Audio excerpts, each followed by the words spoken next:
고맙습니다. 긴 스테반 집사의 설교가 끝이 났습니다.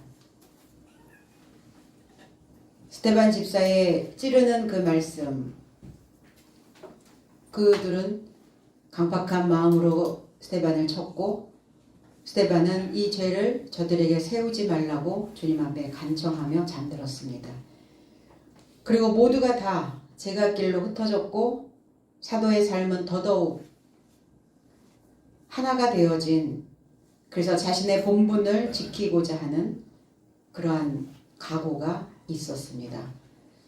우리도 삶의 고달픔이 있을 때마다 과연 우리는 무엇을 의지하며 살 것인가? 저와 여러분들의 그 자리를 잘 보존하는 삶이 되시기를 바랍니다. 1절로 3절. 그러나 사울은 그의 제거함에 동의하더라.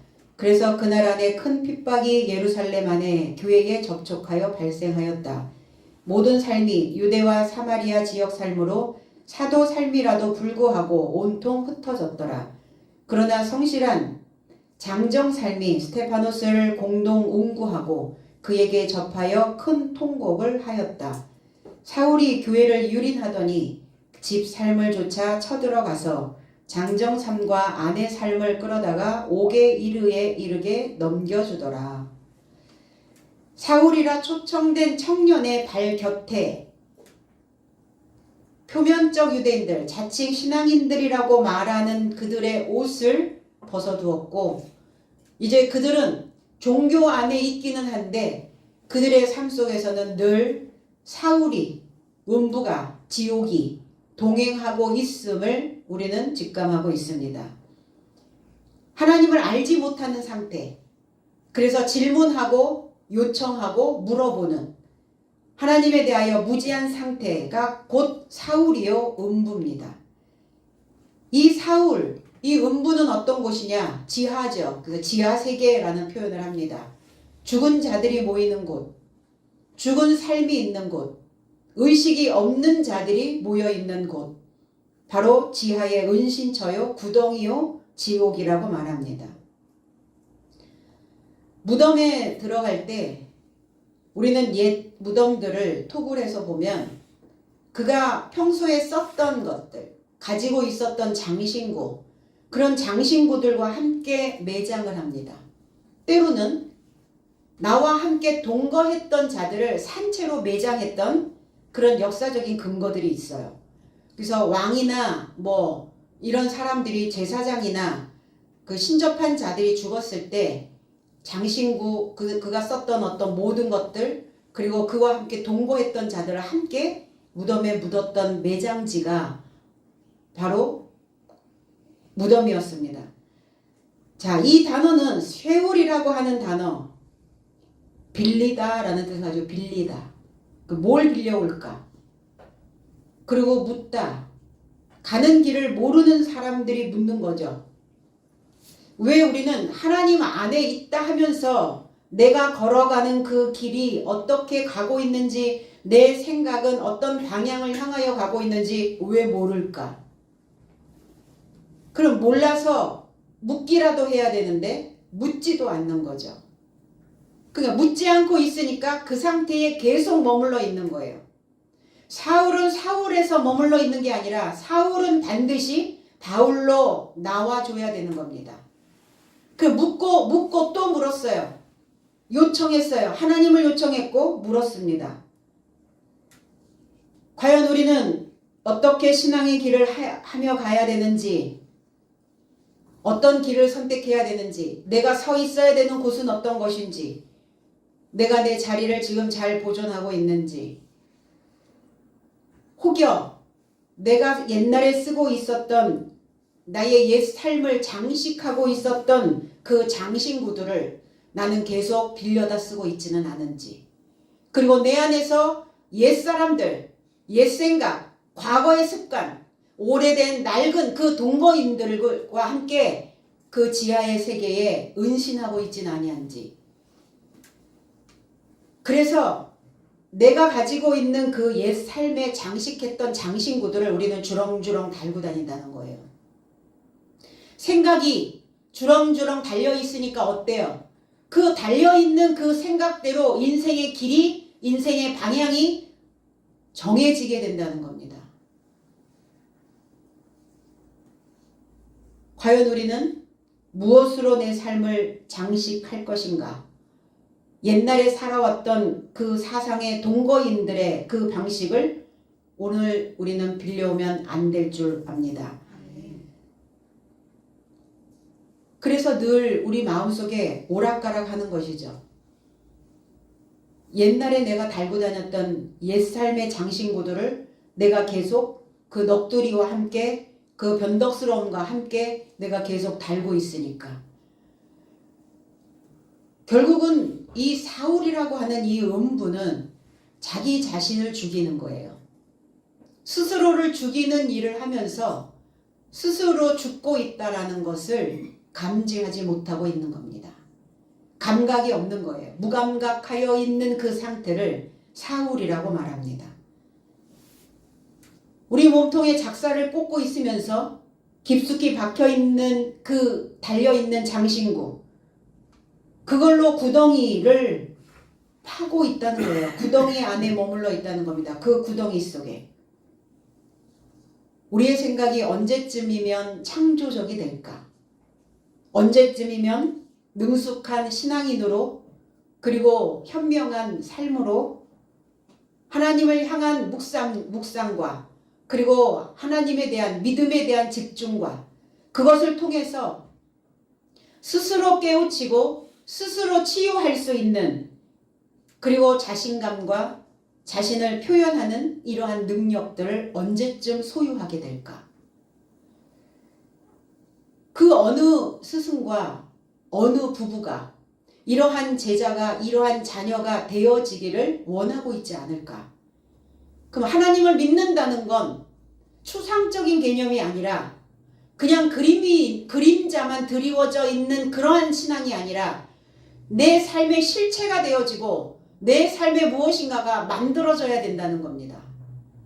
내 삶의 실체가 되어지지 않고 있다면 그는 여전히 그림자만 드리우는 신앙인이 될 수밖에 없는 것입니다. 우리는 이러한 자신감과 스스로 표현할 수 있는 능력을 그리고 스스로 치유할 수 있는 이러한 힘을 갖기를 소망하고 있다는 겁니다. 내 주변에 그런 사람들이 있다면 우리는 얼마나 그 사람을 유용하게 그리고 또 그 사람과 얼마나 많은 일들을 감당해 내겠느냐고요. 잠언서 9장 18절에 오직 그 어리석은 자는 죽은 자가 그의 곳에 있는 것과 그의 객들이 음부 깊은 곳에 있는 것을 알지 못하느니라.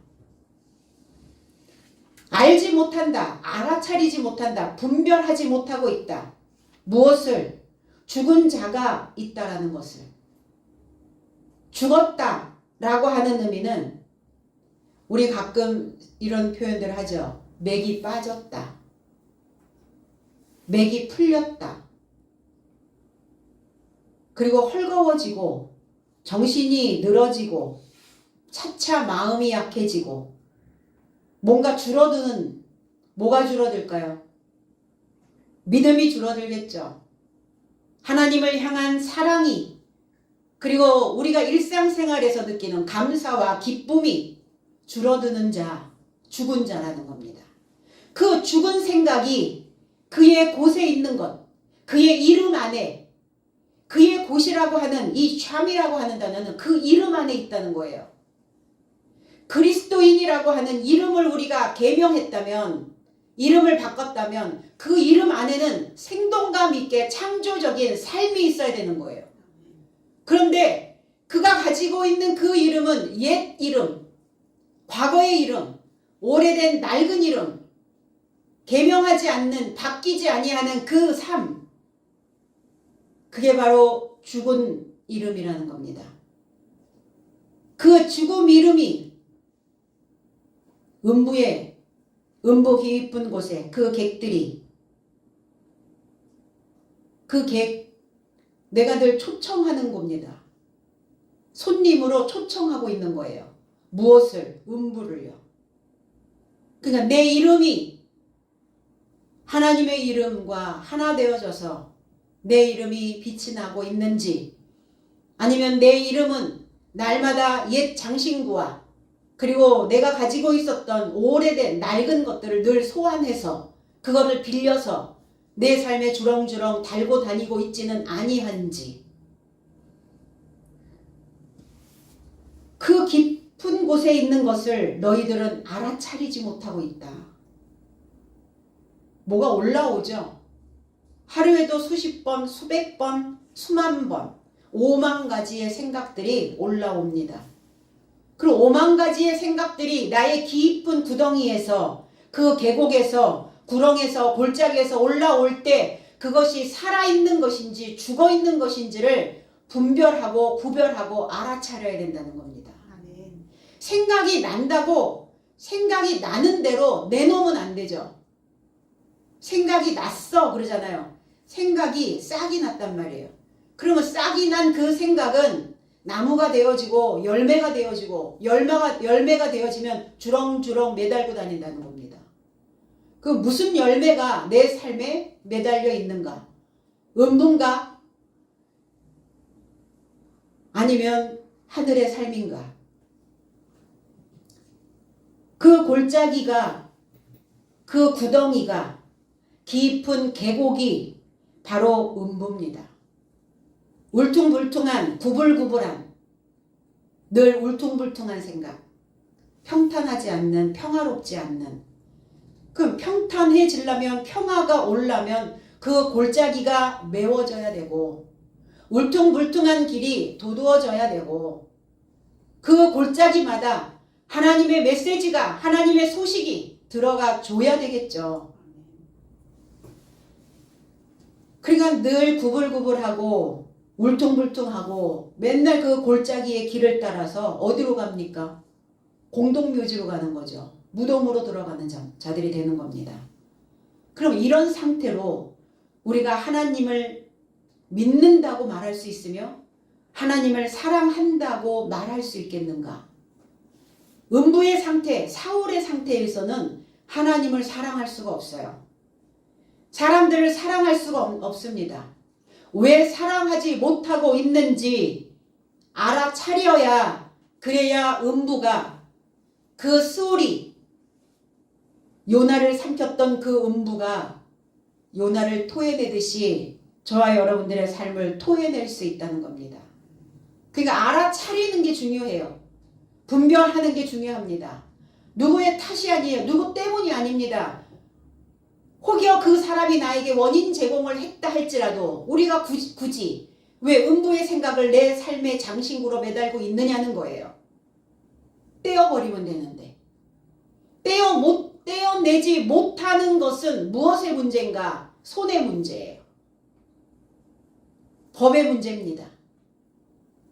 결단력의 문제입니다. 하나님의 법이 나를 통치하지 않고 있기 때문에 그거를 과감하게 잘라내지 못하는 거예요.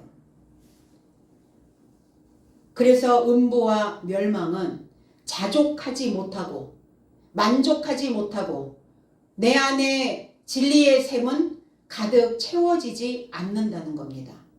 비어있는 거예요. 구덩이로, 골짜기로, 계곡으로.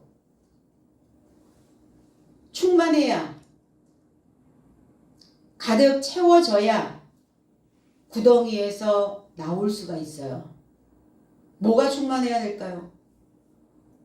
하나님을 믿는 우리는 당연히 진리가 충만해져야 되겠죠. 그리고 감사가 충만해야 되겠고, 하나님이 주신 이 날, 24시간이라고 하는 이 날, 내가 오늘 이 자리에 있을 수 있는 이 날, 이 은혜의 이 날들이 충만해져야 됩니다. 그리고 기쁨이 충만해져야 될 줄로 믿습니다. 오늘 성령, 감사, 은혜, 기쁨이 충만한 것을 여러분들에게 추천드립니다. 그래서 신앙생활은 우리가 살아가는 일상생활도 그래요. 일생도 그렇습니다. 바깥에 무엇인가를, 그리고 보여주는 무엇인가, 물질계에서, 자연계에서 내가 원하는 대로, 뜻하는 대로, 바라는 대로 다 딱딱딱 그 자리에, 제자리에 원하는 대로 만들어지는 그것이 아니라, 그것이 설령 내게 부족하다 할지라도, 그것이 내게 없다 할지라도 마음의 환경이 잘 만들어지기만 하면 바깥에 조금 부족한 것들은 또 마음의 환경으로 인하여 메꿔갈 수 있다는 거예요. 그래서 마음의 환경을 어떻게 보호하느냐, 자연 보호도 우리가 자연의 환경도 보호해야 된다라고 말합니다. 오존층이 파괴된 우주,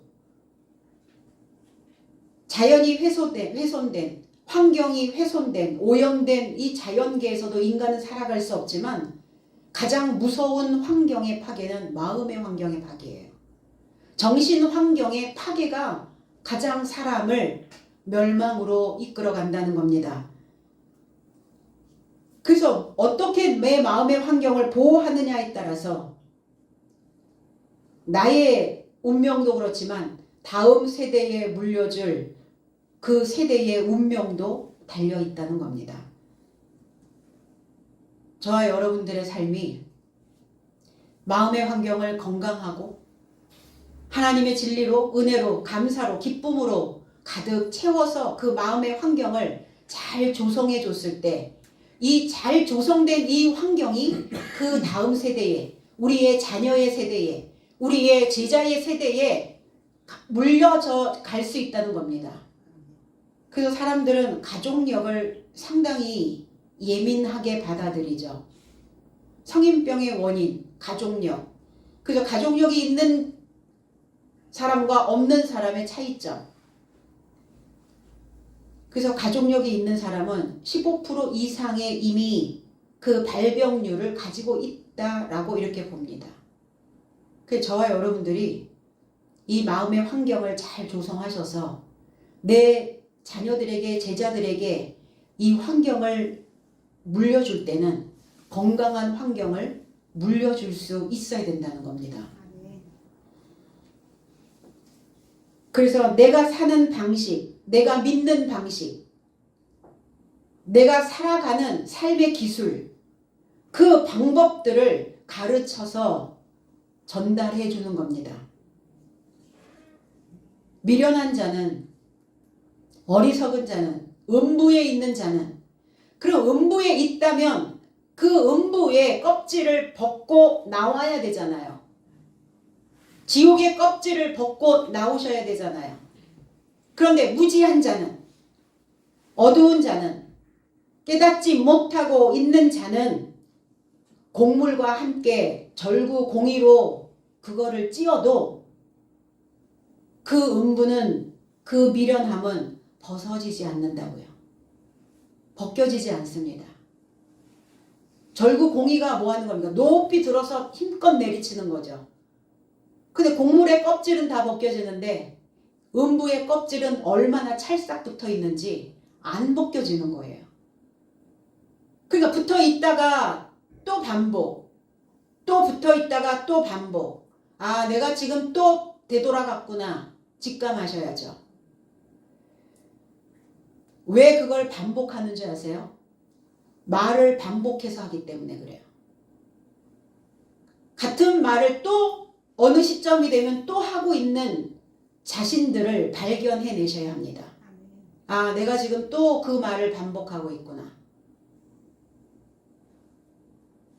그러니까 그 장신구로, 그 옷으로 입혀져 있으니 똑같은 패턴들이 계속 내 삶에서 돌아가는 거예요. 해가 비춰질 때는 반짝하죠. 반짝하는데 해가 이제 뉘엿뉘엿 내 삶에서 기울어지기 시작하면 뭔가 조금 마이너스인 것 같고 뭐가 조금 부족해지는 것 같고 이러면 어때요? 다 없어져 버리는 거예요. 스물스물 해가 뉘엿뉘엿 넘어가듯이 내 삶 속에서 성령과 은혜와 감사와 기쁨이 다 넘어가 버리는 거예요. 스데반 집사의 죽임 당함을 그들은 마땅히 여겼다 그랬어요. 치워버리는 거예요. 제거해버리는 겁니다. 불편한 소리들은 우리는 듣지 않으려고 하죠. 내 속에 거친, 내 귀에 거슬리는 소리들을, 쓴소리 들으려고 하지 않죠. 그러니까 나도 나 자신에게 쓴소리를 해야 되거든요. 누가 나한테 쓴소리를 맨날 해준답니까? 누가 나한테 맨날 찌르는 소리를 하겠습니까? 스스로 또 반복하고 있구나. 네가 옛날 장신구들을 그리고 옛날 같이 살았던 그 동료들을 지금 초대하고 있구나. 그래서 달라질 게 뭐가 있나? 달라질 게 무엇이 있는가? 그 죽임 당함을 스데반 집사를 제거하고 치워버렸다는 거예요. 그들이 마땅히 공동으로 좋게 생각했다고요. 스데반 집사가 제거되는 것을 모든 사람들이, 거기에 공회에 있는 자들이, 종교인들이, 자칭 유대인들이, 자칭 신앙인이라고 말하는 자들이 공동으로 좋게 여겼다. 동의하고 승낙하였다 그랬어요. 어디에서? 그날 안에서. 그날, 그쪽 날 안에서 스데반 집사의 죽임, 그리고 그쪽 날 안에서 예루살렘 교회에 큰 핍박이 있었다. 그러면 그쪽 날은 어떤 날일까요? 스데반 집사가 죽은 그쪽 날, 스데반 집사가 죽임을 당한, 잠든 그쪽 날은 스데반 집사가 머물는 안식의 날이요, 일곱째 날입니다. 그러면 그쪽의 날과 이쪽의 날은 다르겠죠. 산헤드린 공회에 있는 스데반 집사가 제거되는 것을 다 동의하고 승낙하고 그리고 공동으로 좋게 생각하고 있는 이쪽에 있는 날과 그쪽 날에 있는 사람들의 사고 방식이 다르다는 겁니다. 사고 방식이. 하나님 믿는다는 거예요. 믿는다고 말하는 자들입니다. 과연 내 삶의 표적으로, 내 삶의 표적의 삶으로 예수 그리스도의 표시가 과연 있는가? 기분 좋을 때만 나타나나요? 그 표시는? 기분 나쁘면 온데간데 없어지나요? 기분 나쁨, 병 들어가는 생각입니다. 병 들어 있는 생각이에요. 거기가 자기의 구덩이에, 자기의 골짜기에 빠져 있는 인생들이라는 겁니다. 예루살렘 안에 있는 교회, 히에루솔루마, 이 야라라고 하는 단어와 샬람이라고 하는 단어의 합성어죠. 히브리어에서. 야라, 물과 같이 흐르다. 무엇이? 안전함이, 평화로움이. 평화롭게 하는 물이 흐른다. 나를 안전하게 하는 물이 흘러야 돼요. 내 속에서. 여러분, 안전하게 흐르는 물을 지금 먹고 계십니까? 아니면 불안전합니까? 안전하지 못하다라고 생각이 드니까 늘 내 속은 뒤죽박죽 북새통이에요. 북새통. 뭔가 내 속에서 늘 시끄러운 소리가 들리는, 주렁주렁 달고 있었던 장신구들이 한꺼번에 소리를 내는 거야. 달그닥 달그닥.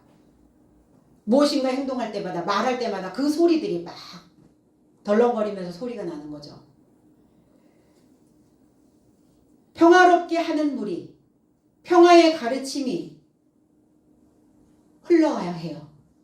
사고가 흘러가야 됩니다. 어느 하나에 꽂혀 있으면 병들어요. 무엇에 꽂혀 있나? 어떤 생각에 우리가 집중되어져 있는가? 무슨 생각을 날마다 반복적으로 하고 있나를 한번 보셔야 됩니다. 알아차리셔야 된다고요.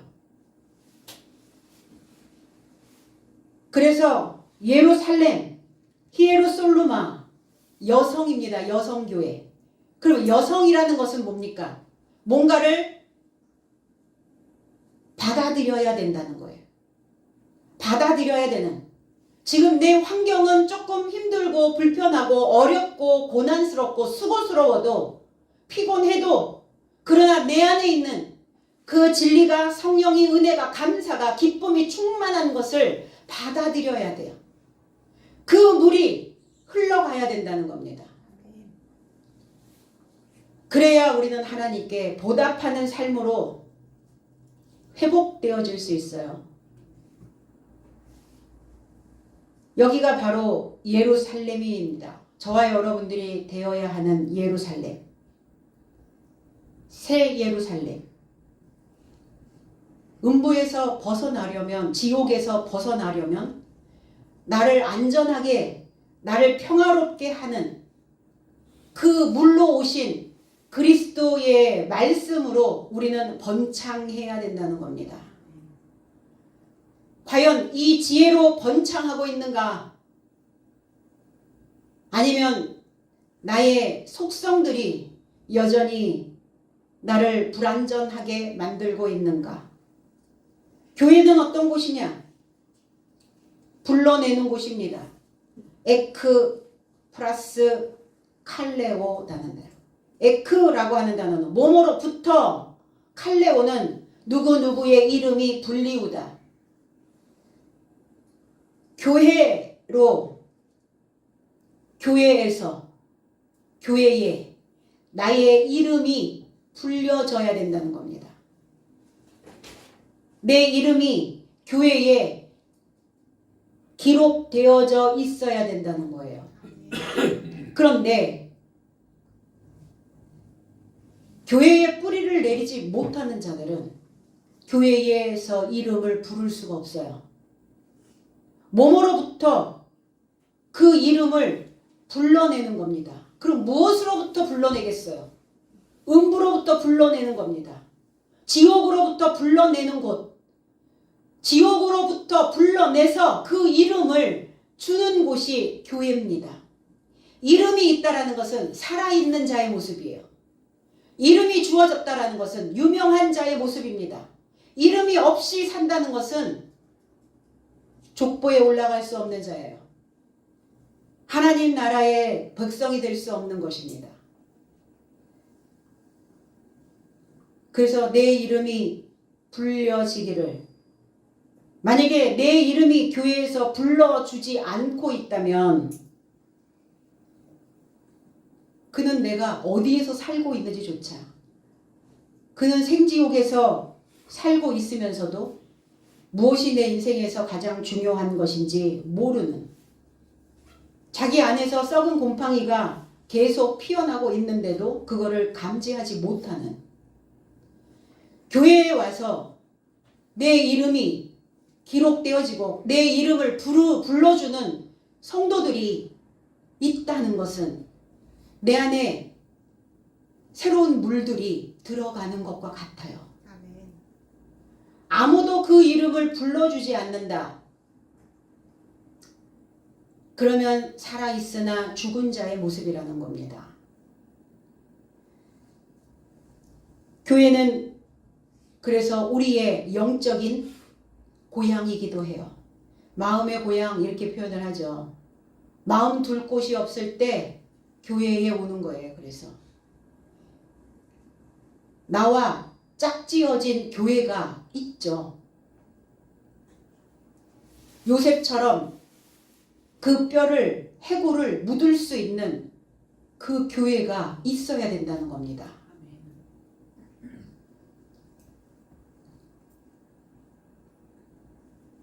나의 이름을 불러줄 수 있는 짝지어진 교회가 있다는 것은 인생의 뿌리를, 믿음의 뿌리를 내려서, 믿음의 뿌리가 내려지면 거기에서 싹이 나옵니다.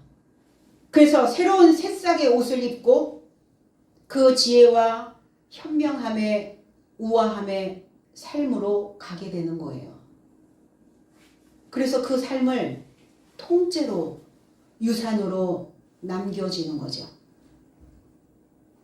내 스승을, 내 부모를, 지도자를, 그리고 그리스도인들을 기억할 때 그 삶은 그러한 삶을 살았다라고 우리가 추억할 수 있다라는 거예요.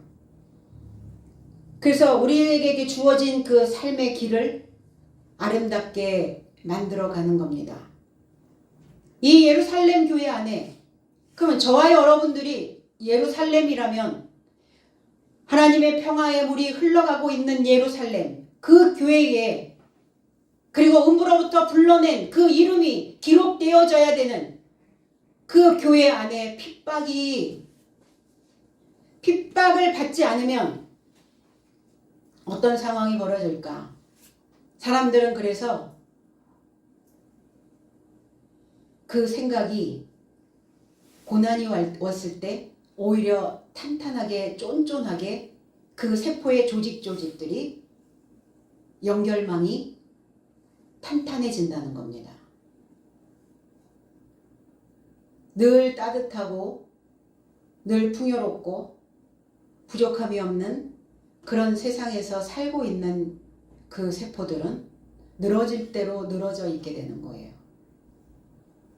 그러니까 핍박, 추적하다, 박해하다 이런 의미를 가지고 있어요. 빌립보서 3장 5절로 6절에 내가 8일 만에 할례를 받고 이스라엘의 족속이요 베냐민 지파요 히브리인 중에 히브리인이요 율법으로는 바리새인이요 열심으로는 교회를 핍박하고 율법의 의로는 흠이 없는 자로다. 바울이 사울 되어져 있었을 때를 회상하며 이렇게 표현하고 있는 겁니다. 제 해석은 나는 8일의 할례요 이스라엘의 족속에서 난 자요 베냐민의 지파요 히브리인 중에 히브리인이요 율법을 좇는 바리새인이요 열심을 좇아 교회를 추적했고 율법 안에서 의를 좇아 흠없는 자가 되었느니라. 자기 자신을 율법을 쫓아서 흠없는 자, 그러니까 사울 되어져 있었을 때는 그 율법을 가지고 스데반을 그리고 많은 교회에 있는 자들을 핍박했던 추적했던 자였다는 겁니다. 끝까지 추적하는 거예요. 그래서 추적하다가 다메섹 길 안에서 주님을 만나게 되는 거죠. 교회 다니는 사람들을, 그럼 누군가 저와 여러분들의 삶을 추적해 오고 있다는 겁니다. 아니면 내 삶이 나의 믿음을 계속 추적하여 보면, 계속 추적해서 잡아보면 무엇이 나와야 할까? 내 신앙이, 내 믿음이 나를 추적해서 계속 와서 붙잡았을 때 우리의 삶에서는 그리스도 예수의 그 삶이 나와줘야 된다는 겁니다. 근데 음부가 나오면 곤란하잖아요. 지옥의 삶이 나오면 곤란하잖아요. 그럼 내가 지금 무엇을 추적하며 가고 있는가예요. 무엇을 추적하는가? 바리새인으로 있을 때, 그가 열심당원으로 있을 때 교회를 추적했던, 그래서 스스로 의인 되어져 살았던 그 시기가 바울 사도에게는 있었어요.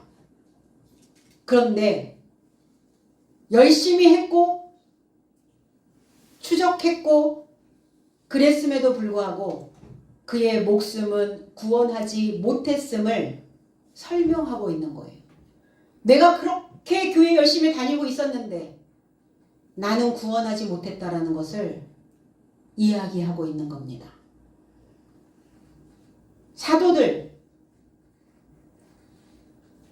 사도들도 사도 아포스톨로스죠.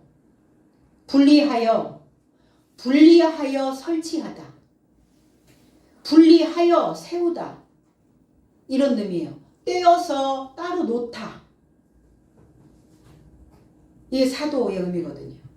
무엇에서 분리입니까? 음부에서 분리하여 따로 배치하는 거예요. 뒤죽박죽 섞여 있는 게 아닙니다.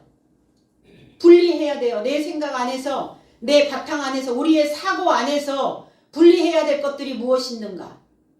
분리해서 버려야 될 생각들은 버리고, 재활용해야 될 것들은 재활용하시고, 재생해야 되는 것들은 재생하셔서 삶이 분리된 인생들이라는 거예요. 구별된 삶이라는 겁니다. 그래서 주님은 뒤죽박죽 섞어 놓으시지 않아요. 반드시 분리해서 따로 세워 놓으신다는 겁니다. 무엇을 할 자들을, 하나님 나라의 소식을 전하여야 될 자들을, 유대와 사마리아로 다 그들은 흩어져 버렸습니다. 유대, 예후다라는 단어죠. 히브리어에서 야다라고 하는 단어, 규명한 이란 단어고 구별된 이란 단어고, 그래서 유대는 구별된 법을 던지는 자, 구별된 법을 던지다. 그럼 표면이냐 이면이냐죠. 이면적 유대인, 이면적 유대인들은 하나님의 구별된 법으로 자기 자신에게 그 법을 던져 넣습니다. 그래야 구덩이가 메꿔질 거 아니에요. 그 지옥의 삶이, 골짜기들이, 넓은 그 도랑들이 메워질 거 아닙니까? 구별된 법. 그래서 어떤 수단으로 사느냐, 어떤 방향으로 가느냐, 어떤 법칙을 내가 가지고 신앙생활을 하며 어떤 삶을 살아내고 있느냐예요.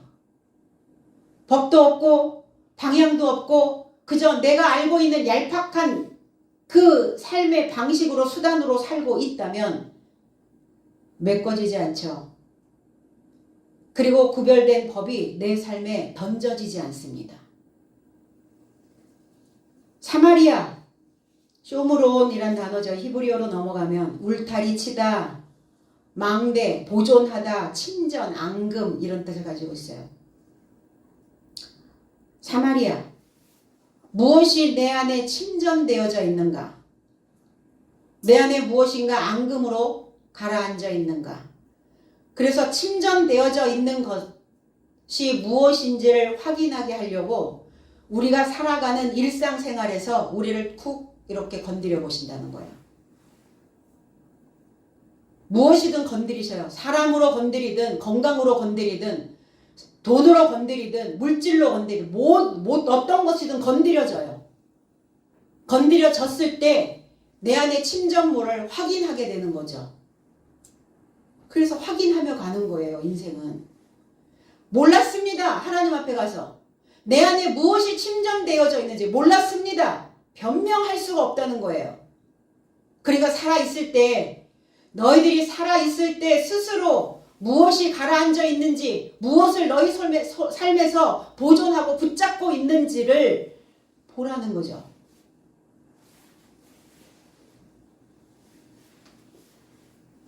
그 사도의 삶 뿌려졌어요. 그래서 뿌려지려면 그 진리와 하나 되어져 있어야 뿌려진다는 겁니다. 스데반 집사가 죽을 수 있었던 것은 일곱째 날이 되었기 때문에 죽을 수 있었던 거예요. 그렇지 않다면 하나님이 걷어가시지 않으셨겠죠. 그 모든 목숨은, 살아있는 모든 생물체는 다 하늘에 맡겨져 있는데, 디아스포라, 디아스페이로라는 단어죠. 두루 뿌리다, 널리 퍼뜨리다. 이방 나라에 거주하는 저와 여러분들은 다 디아스포라입니다. 뿌려진 자들이에요. 흙 뿌려져 있는 자들입니다. 하나님과 하나 된 사도 삶도 널리 퍼뜨려졌어요. 그럼 저와 여러분들도 흩어져 있다가, 일주일 동안 흩어져 있다가, 일주일 내내 뿌려져 있다가, 6일 동안 뿌려져 있다가, 주일에 하나가 되기 위해서, 그리고 무엇인가 내 삶에서 구별하고 분별하고 음부의 삶으로부터 분리되어져서 하나님 나라에 따로 배치되어지는 그 이름이 되어지기 위해서 오늘 우리는 또 하나가 되기 위해서 모여 있는 겁니다.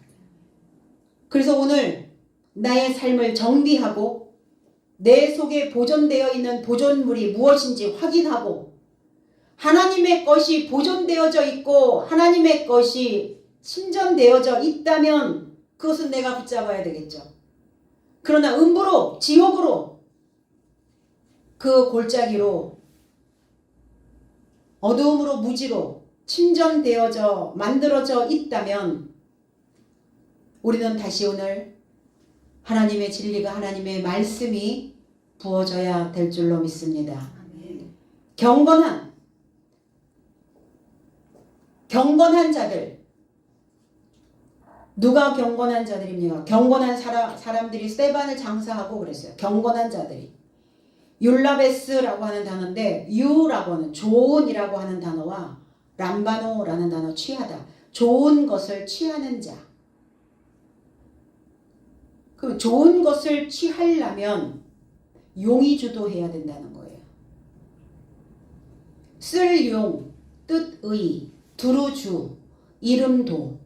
그러니까 그 준비가 두루두루 미쳐서 빈틈이 없다라는 표현을 용이 주도하다, 이런 표현을 합니다. 아, 그 사람 참 신앙 안에서도 늘 준비가 되어져 있고 빈틈이 없고 무엇인가를 만들어내는 그 삶을 보면 용이 주도해. 과연 우리는 용이 주도한가? 나에게 주어진 직분에 용이 주도해야 빈틈이 없이 두루두루 이렇게 돌아봐야, 그래야 우리의 삶에 구멍난 것을 채워 넣을 수 있다는 겁니다. 장사하고 좋은 것을 취한 그들이 장사하고 공동으로 운반하고 크게 울더라. 큰 소리로 통곡을 하네요. 통곡. 이 코페토스, 콥토라고 하는 단어가 가슴을 치며, 우리가 어떤 답답한 일, 때로는 억울한 일, 뭐라고 말로 표현할 수 없을 만큼 기가 막힌 어떤 일들을 당하면 이 가슴을 치게 되죠. 이 가슴을 치며 지금 통곡하는, 애통해하는 이런 모습이라는 거예요. 그들이. 마태복음 11장 17절에 가로되 우리가 너희를 향하여 피리를 불어도 너희가 춤추지 않고 우리가 애곡하여도 너희가 가슴을 치지 아니하였다 함과 같도다. 무엇 때문에 우리는 가슴을 치며 통곡해야 하는가? 무엇을 위하여 우리는 애통해야 하는가? 제석은 그리고 저 삶은 말한다. 나의 삶이 너에게 피리를 불어도 춤추지 않았고 나의 삶이 너의 삶에게 애곡하여도 너의 삶이 가슴을 치지 않았다. 주님은 이 세대를 이렇게 비유합니다. 장터에 앉아서 동무들을 부르고 있는 훈육받는 삶과 같다. 보여주는 이 자연계뿐만이 아니라 저와 여러분들이 살아가는 이 세대, 이 공동체 안에서 신앙생활을 하는 교회라고 하는 이 세대가 무엇을 해야 되느냐? 장터에 앉아서 동무들을 초청하고 있는 훈육받는 삶과 같다. 그럼 이 교회는 어떤 곳이어야 되느냐? 훈육받는 곳입니다. 훈련받는 장소예요. 그럼 훈련받은 자가 그 동무들을 불러내는 곳이다. 그런데 어때요? 훈련은 싫죠. 훈육받는 것은 싫죠. 그러니까 조금만 불편하면, 교회에서 무엇인가 내게 임무가 주어지면 불편해서 꿈틀거리는 거예요. 훈육 어떻게 받으실래요, 그럼? 그러니까 마음대로, 편할 대로 신앙생활들을 하고 싶어 해요. 그러니까 피리를 불어도, 플룻을 연주해도, 이 피리를 불다라고 하는 이 의미에서 푸시케라고 하는 단어가 만들어집니다. 호흡하다, 불다. 말씀의 높은 차원으로 숨쉬기를 소망하지 않는다는 거예요. 후 불어야 되잖아요. 불어야죠. 피리는 불어야죠. 말씀으로 불어줘도 높은 차원의, 높은 지식의 해석된 메시지를 불어줘도 그 메시지에 춤추지 않고 있다. 춤추지 않고 있다라는 것은 영적인 설교는 듣기 싫어한다는 거예요. 우리의 목숨에 흡족한 소리, 우리의 육신을 즐겁게 하는 소리, 우리의 귀를 달달하게 해주는 소리, 그 소리만을 원한다는 거예요. 훈육을 받아야 되는, 교훈을 받아야 되는, 훈련을 받아야 되는 그 소리에 너희들이 춤추지 않는다. 영으로 강하여지고 지혜가 채워질 수 있도록 피리를 불어도 소리를 넣어도 춤추기를 거절해요. 춤은 어떻게 추는 겁니까? 원 안에서 추다의 원. 원이라는 단어입니다. 줄, 원, 그리고 정렬하다. 이게 춤이라는 단어예요. 그 테두리 안에 있는 거를 거부하는 거예요. 내가 하나님의 말씀으로 잘 정렬되어지는 것을 원하지 않는다는 겁니다. 그 줄 안에 그 말씀의 줄을 붙잡고 그 원 안에서 두루두루 내 삶을 살펴보는 거를, 그 교훈이 내 안에 들어와서 이것저것을 비춰볼 수 있도록 생각하고 자각하고 마음 먹는 것을 원하지 않는다는 거예요. 사람들은 그저 그냥 뭐 복 받아라 이러면 너무 좋을 것 같고, 그냥 우리의 구원은 다 이루어졌으니까, 우리는 천국 갈 수 있는 티켓 이미 다 만들어 놓았고 다 저장해 놨으니까 우리의 육신을, 우리의 목숨을 즐겁게만 하고 가면 된다. 그 소리를 원한다는 거예요.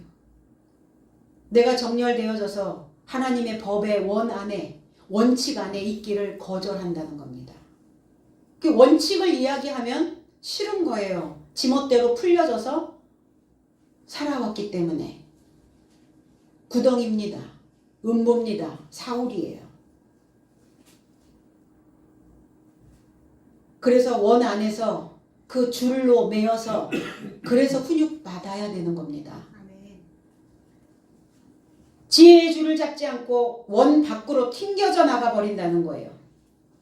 그러면 쉽게 가는 길이 좁은 길이겠습니까? 세상 길이죠. 애굽으로 향하는 길입니다.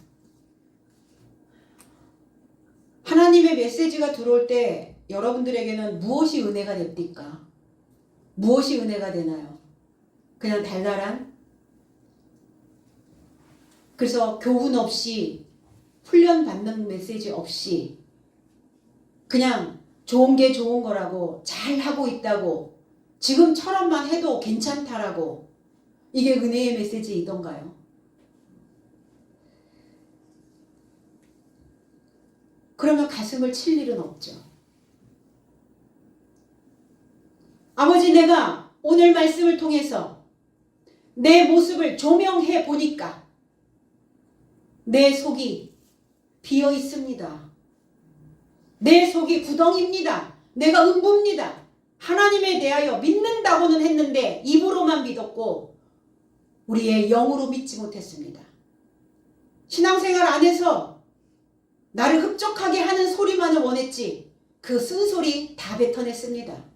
원칙, 원 안에서 하나님의 법이 내 안에 뻗쳐 내려올 수 있도록 그 말씀이 내 안에 던져질 때 꿈틀을 하는 것, 그거 너무 싫어서 난 그거 피했습니다. 내 육신이 요구하는 대로만 따라다녔습니다. 그 나의 모습을 발견했을 때 바울 사도처럼 내가 사울이었을 때 음부였고 지옥이었고 구덩이였다라는 것을, 내가 구멍난 자라는 것을 내가 그때는 몰랐습니다. 근데 한 칸 건너와서 보니까 내가 그러한 삶이었다라는 것을 깨닫게 되었습니다. 그때 통하는 거예요. 가슴을 쳐야 됩니다. 내가 그동안 신앙생활하면서 무엇을 담아두고 살았는지, 의식은 있었는지, 내가 무엇이 내 안에서 계속적으로 반복되어져서 올라오고 있는지, 그거를 알아차리는 순간 애통하게 되는 겁니다. 나는 과연 신앙 안에서 하나님의 자녀로 새롭게 태어나고 있는지. 라마에서 라헬이 자식 때문에 애통하였어요. 가슴을 치며 울었습니다. 과연 하나님의 자녀인 나도 하나님의 자녀고, 내가 낳은 자도 다 자녀고, 복음으로 낳은 자도 자녀고, 내가 가르친 제자들도 자녀입니다. 그 자녀로 인하여 라마에서 애통해 본 적이 있느냐는 거예요. 내가 그동안 무엇을 하며 신앙생활을 했는지, 어떤 목적으로 내가 지금까지 왔는지, 왜 라마에서 애통해야 할까요? 왜 라마에서 울어야 할까? 나를 끌어올리는 겁니다. 붙어 있으면 안 보여요. 내가 들어 올려지니까 보이기 시작한 거예요. 내 상태가. 아, 자식으로 인하여 울어야 되는구나. 하나님의 자녀로 내가 부름을 받았는데 과연 나는 이 자녀를 위해서 얼만큼 가슴을 치며 애통해 왔는가? 들어오는 생각 그대로 나가고, 들어오는 마음 그대로 그냥 먹고, 들려오는 소리 그대로 그 소리대로 방향 설정해서 또 가버리고, 언제 한번 나 자신을 곰곰이 따지며 생각해 본 적이 있는가? 주신 은혜가, 하나님이 우리에게 베풀어 주신 그 은혜가 너무 많은데 왜 나는 그런 것들이 다 당연시 되어졌었는가? 하나님께 감사도 보답도 하지 못하는 나 자신의 욕구만 채우고자 호흡하고 있는, 나는 하나님의 자녀답게 살고 있는지, 훈육은 하고 있는지, 그렇지 못하고 있다면 너 자신을 위하여 울어야 된다는 거예요. 오늘 밤 너의 영혼을 내가 도로 찾는다면 부자에게 말씀하셨던 거예요. 무엇으로 부자여야 되는가? 진리로 부자여야 되고, 그리스도 예수의 믿음으로, 감사로, 기쁨으로 부자여야 되는데, 내가 누리고 있는 이 일상이 결코 당연한 것이 아닌 감사인데 왜 우리는 그러한 부요함을 누리지 못하고 살고 있을까?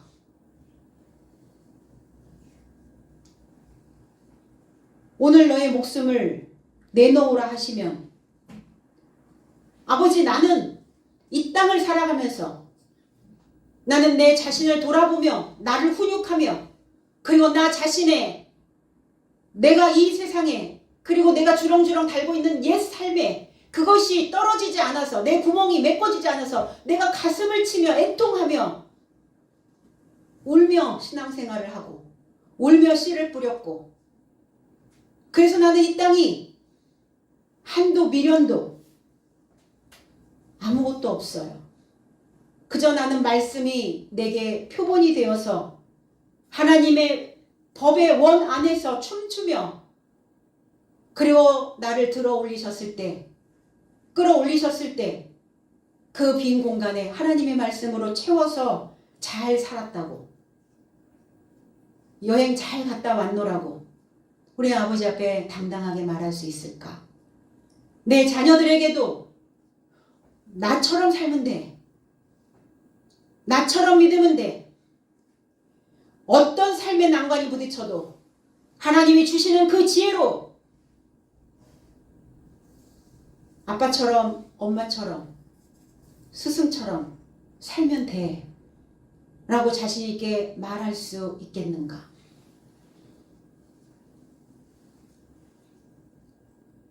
오늘이 최후의 날인 것처럼 살면 됩니다. 내일은 없다는 거죠. 오늘 나에게 주어진 최후의 날인 것으로 우리가 스스로 알고, 더 사랑하고 더 많이 베풀고, 그리고 내게 주어진 모든 환경이 그저 그냥 당연히 있어야 되는 것이 아니라 너무 감사하고, 내가 만나는 모든 사람들에게 눈길 한 번, 손길 한 번, 그리고 온화한 가슴으로 그 입김을 불어넣어 줄 수 있는 오늘이어야 될 줄로 믿습니다. 아멘. 그거 할 걸. 죽은 사람의 시신 앞에서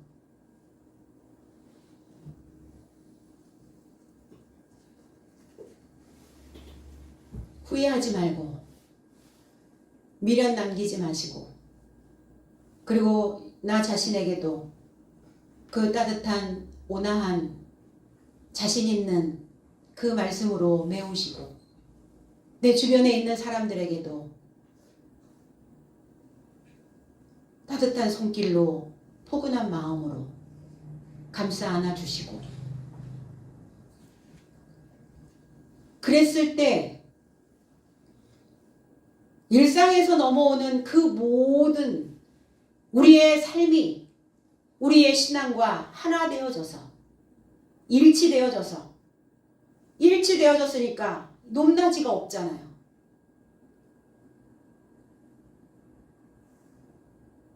줄어들거나 높아지거나 하면 비어요 여기가. 근데 같아지니까 이게 다 돋궈지는 거예요. 3절 사울이 교회를 잔멸할세 이랬어요. 잔멸, 해하다, 맹대하다, 더럽히다. 옛날 것으로 구덩이가 파져 있으니까 우목 파져 있으니까 어떻겠어요? 안 닦이겠죠. 홈이 이렇게 파여 있으면 잘 안 닦여요. 그러니까 홈이 파여 있는 곳곳마다 찌꺼기가 다 끼어 있는 거예요. 더럽혀져 있겠죠. 더럽혀지지 않으려면 교회를 사울이 음부가 지옥이 구덩이로 더럽혀지지 않으려면 뭘 해야 되나? 하나를 붙잡으셔야 됩니다. 말씀, 참된 말씀. 나를 이끌어가는, 나를 물과 같이 흐르게 만드는 그 진리를 하나 붙잡으셔야 돼요. 여기저기 그러면 뒤죽박죽 그 소리들이 섞이기 때문에 더럽혀지는 거예요. 섞이면 더럽혀집니다. 남자와 여자를, 남자는 아내르, 여자는 귀내. 남편 된 삶과 신부 된 삶을 모두 다 옥에 가뒀어요. 뭐하지 못하도록, 남편 된 자들은 씨를 뿌리지 못하도록, 복음의 씨를 뿌리지 못하도록, 아내 된 삶은 잉태하지 못하도록,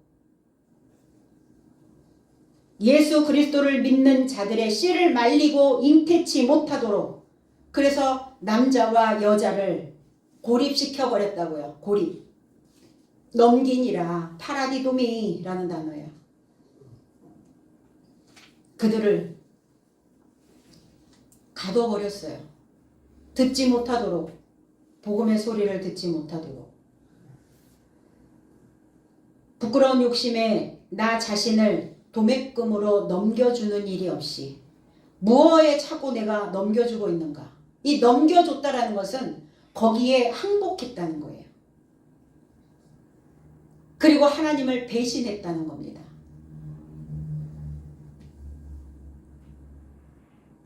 그 욕심에 나를 만족시키는